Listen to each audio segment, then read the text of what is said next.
From Hollywood, it's time now for... Johnny Dollar. Johnny, this is Fritz Melchior at Star Mutual. Fritz, I can't think of anybody I'd rather hear from. What? Every insurance case you've called me on has put a lot of dough in my pocket. Well, now, And Johnny... it just happens that right now I can use a few extra bucks. Quite a few. So what's the deal? Well, as a matter of fact, I hadn't thought in terms of any fee on this one. Oh. But of course, we'll pay whatever expenses you may incur. Oh? You, trust me with my expense account, Fritz? Are you kidding? Of course not. Okay, then, now that we understand each other, what's the problem? Or rather, who's the problem? John Wakefield Edwards. Ever hear of him? No, I can't say that I have. Retired businessman.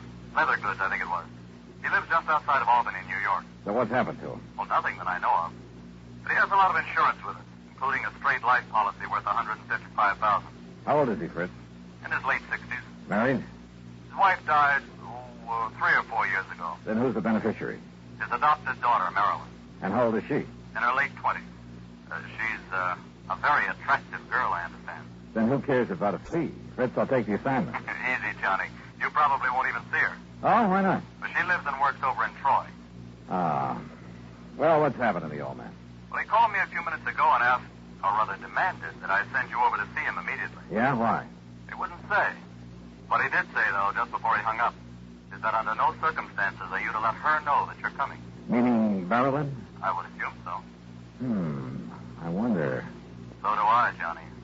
So if I were you, I'd hop on over there. Tonight? Well, first thing in the morning? Okay, Fritz, we'll do.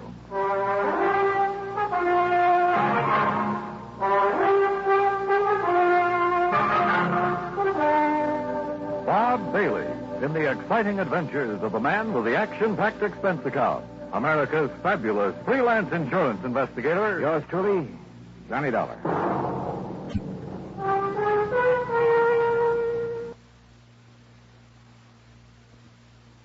And now, Act One of yours truly, Johnny Dollar.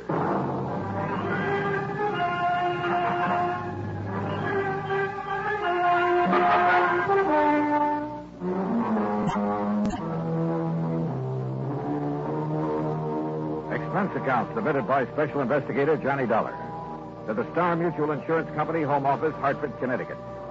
Following is an account of expenses incurred during my investigation of the hair-raising matter.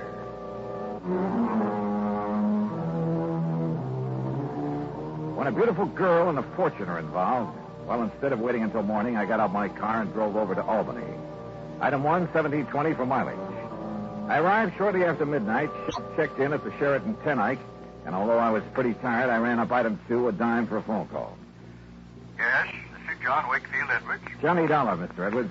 Well, why do you waste your time and money calling me? I told Fritz Melchior to send you up here. I'm right here in Albany, sir. Oh, good. Do you want me to come out and see you right away? It's pretty late. No, first thing in the morning will be all right.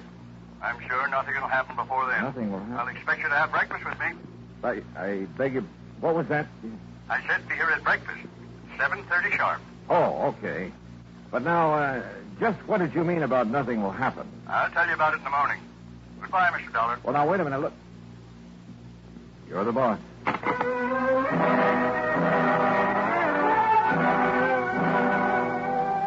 Why, oh, why didn't I call him back? Demand to know what it was that he was expecting to happen. For it obviously tied in with his wish to see me. But I guess I was tired after the long drive, and he seemed to think the morning was time enough. So I hit the sack. Early in the morning, some coffee sent up to my room, and then the hotel bill came to $9 even. That's item 3. And by 25 minutes after 7, I swung onto the long, winding drive that led up to the front of the Edwards mansion. It was in a wealthy residential section, a couple of miles north of the city proper, and sat in the middle of what must have been a full acre of beautiful trees and gardens. As I approached the house, I noticed a car parked out front, a sleek new little sports job. The door was open, and the good-looking chick got out of it and was just about to climb in. As I pulled her up to a stop, she stood there looking at me questioningly.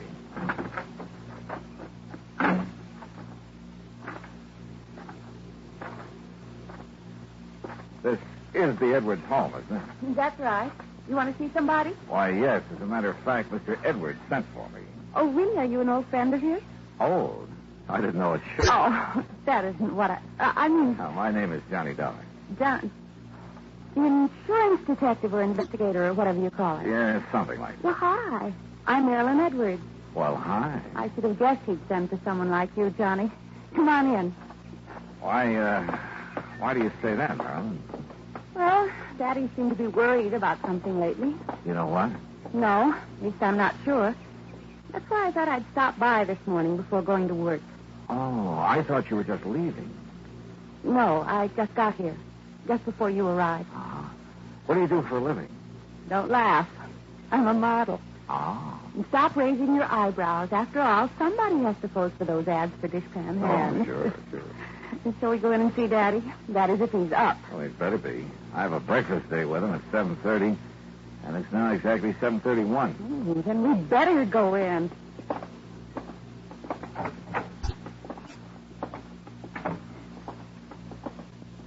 Hi, Daddy. Daddy? Durkin? Durkin! I hear you. Your foster father hasn't come down yet. Johnny, this is Durkin, Daddy's housekeeper. Now, what is breakfast prompt at 7:30, and I ring the bell, and he don't come down for it. Durkin, stop it. Stop it! There now. That's the third time. Third time? Daddy not punctual? I think I'd better go up and see. I'll go with you. I heard his alarm clock go off 3/4 of an hour ago, so there's just no excuse.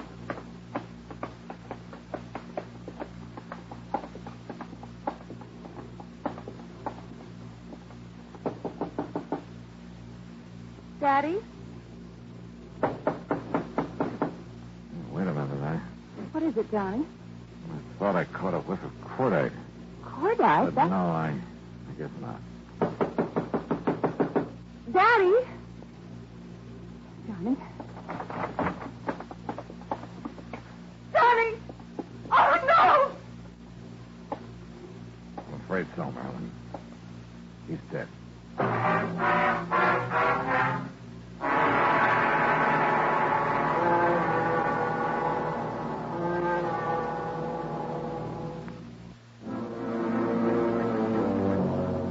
Together with Marilyn Edwards, adopted daughter of John Wakefield Edwards, I found his body in his bedroom slumped over as the dead. There was no sign of any wound, no evidence of foul play. Without touching the body, I phoned the Albany Police Homicide Division, and within minutes, Sergeant Christie arrived with Dr. Walter Mencken in tow. The doctor's examination was brief but very thorough, including several on-the-spot tests for poisons of any kind. How old did you say he was, miss? I didn't, Doctor. But he was 68 or 9, I think. And he hasn't been sick? No, not that I know of. Miss Durkin, the housekeeper, would know better than He I. hasn't had a day of sickness since he caught that cold last spring. Yeah. Well, his pump gave out, that's all. Can't expect that in a man his age. Oh, Johnny. Yeah, I know. But you're doing okay. You didn't find anything, did you, Chris? No, not a thing, Doc. Why they bothered to call us in instead of his own doctor? Of course, if you folks want, I can order an autopsy. Oh, no. That would be terrible. Then down it goes to natural causes. Time of death, approximately 7:15. Doctor. And I expect you can carry on from here, can't you, miss? I'll take care of things. Yeah, and if he can't, I will. Beginning with closing these windows. There. Anybody wants to freeze them? Well, come on, Sergeant. Back to the morgue. Oh, the morgue. Easy done. Better. Well, if you want some breakfast, ain't gonna do him any good now. Durkin, how can you... But I suppose we may as well, Johnny. And do whatever we have to do here.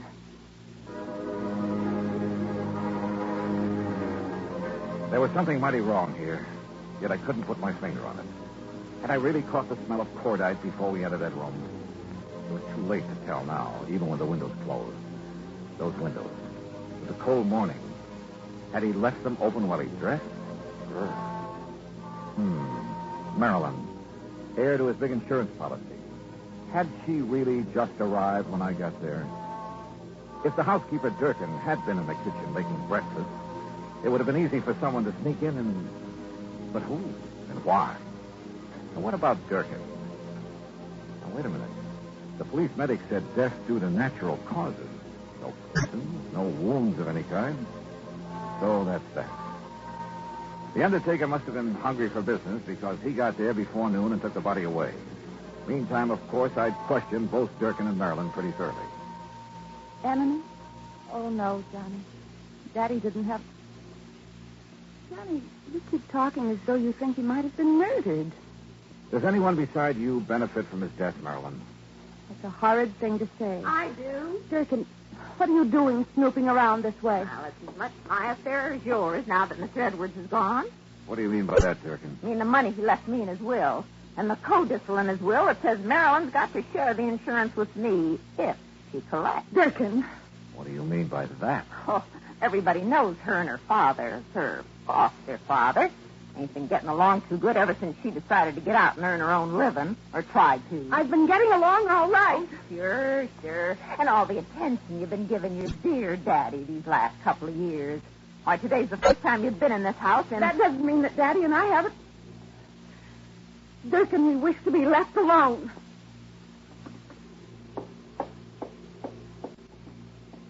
I'm sorry, Johnny.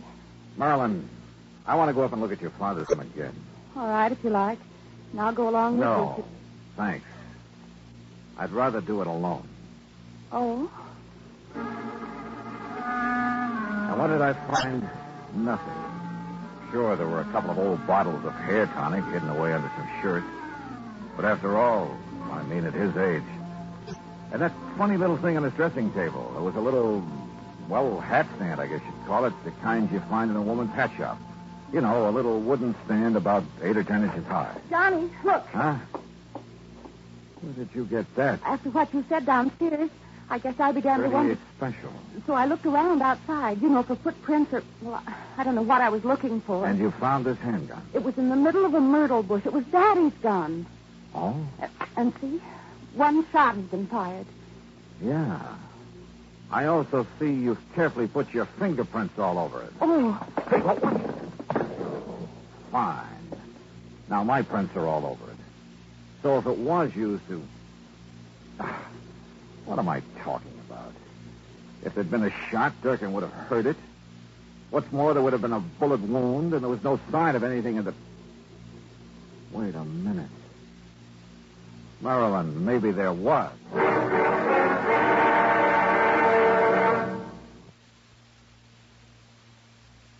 New 6 roll. And now, Act 3 of yours truly, Johnny Dollar and the hair-raising matter. My hunch was right. I was sure of it now. I told Miss Durkin and Marilyn to stay there at the house and wait for me, then jumped into my car and drove into Albany to the undertaker's.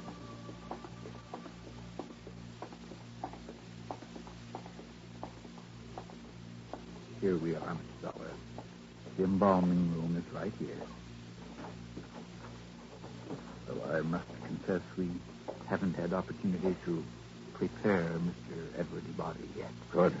We've been rather rushed all day. Yeah, sure. Now, where is he? Right over. Here we are.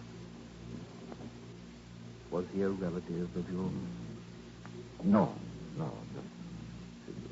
Wait a minute. What are you doing? Just trying to make sure that a crazy hunch I had is... Look here now. Are you trying to pull his hair out? No. Off. What? I think. Now, look here, young man. Look. Do you see what I'm trying to do here? What? Yeah. Good heavens, I can't believe it. We would never have noticed it. I don't think anybody would have. But it's a hairpiece, all right. Just big enough to cover a small bald spot. It matches the rest of his hair so perfectly. Hey, you got some kind of a solvent? I don't want to have to rip it off. Yes, I think we have. To be here somewhere. Sure, those old bottles of hair tonic. Probably hadn't used them in years. But that little wooden stand, sure, he parked his wig on it. What did he say? And probably nobody knew that he wore it except himself. And somebody very close to him. Here, Mr. Dollar. Here, this will remove the toupee without damaging it. Yeah. Good. But I don't understand why you want to take it.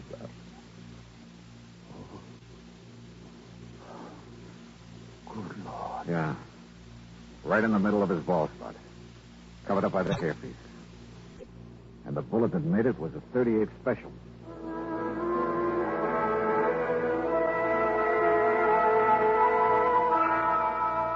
Marilyn, you say you didn't get here this morning until I did. Yes, Johnny? You're sure? Yes, Johnny. Run up to his room again. Where's Durkin? In the kitchen, I guess. Johnny, you have a funny look. I mean... Yeah, come on. I'll tell you this much. Your father was murdered, all right. You sure of that? Yes, you bet I am. Now, look here, on his dressing table. You know what this is? Of course. It's a little hat stand I used when I was a kid. What's it doing here? I don't know. Funny. I never really noticed it before. How long did Daddy wear a toupee, Marilyn? A what? Toupee, a hairpiece. Oh, never. He was always very proud of his hair. You're sure about that? Of course I am. For a long time, he always used to smell of hair tonic when he came downstairs Well, in it the just morning. happens that you're wrong. What? A small, very well-made hairpiece covered the bald spot where he was shot this morning. With this .38 you say you found outside. But I did. Honestly. All right, I believe you. In spite of the way you covered up any fingerprints that may have been on it. You did too, Johnny. Yeah, that's right. Now listen. That leaves only one person who could have known about the hairpiece, have killed him, and then covered up the bullet wound with it. I knew I'd smelled burnt gunpowder when we first came up here. Johnny, do you think that... You mean... Yeah, but to prove it, well, I've got to try a bluff. Yeah, see if I can bluff her. I can't believe it. Yet with him dead, she'd have money, more money Hold it, than... Marilyn. Well, Durkin? So you're back. Where you been, anyway? Checking up on something. Something I should have suspected last night when I talked to Mr. Edwards on the phone. What do you mean, Johnny? Line clicks. That meant somebody was listening in on the phone downstairs. Don't look at me. I didn't even know you called him last night. I was in bed asleep. Were you, Durkin? What I was just checking on at police headquarters... Police headquarters? Yeah, was a set of fingerprints I found on a glass you'd been using in the kitchen. What? I wanted to compare them with some prints I found on this gun. Well, that's Mr. Edwards' gun. The one you used to kill him? That's a lie. Is it the fingerprints match? No, that's a lie. I wiped them off the Before gun. you threw it out the window? Yes. Then opened the other windows to let the smell of powder out? Yes, I wiped them off. At least I thought I did. Okay. Let's go.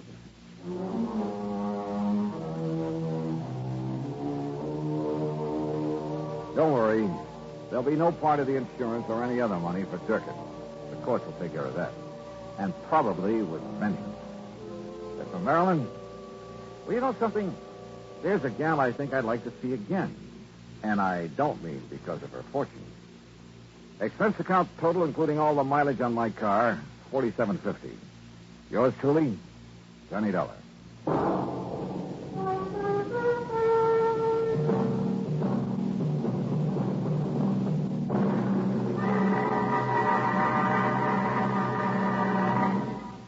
Our star will return in just a moment.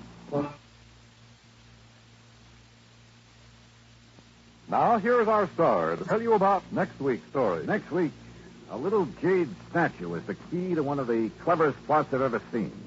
Join us, won't you? Yours truly, Johnny Dollar.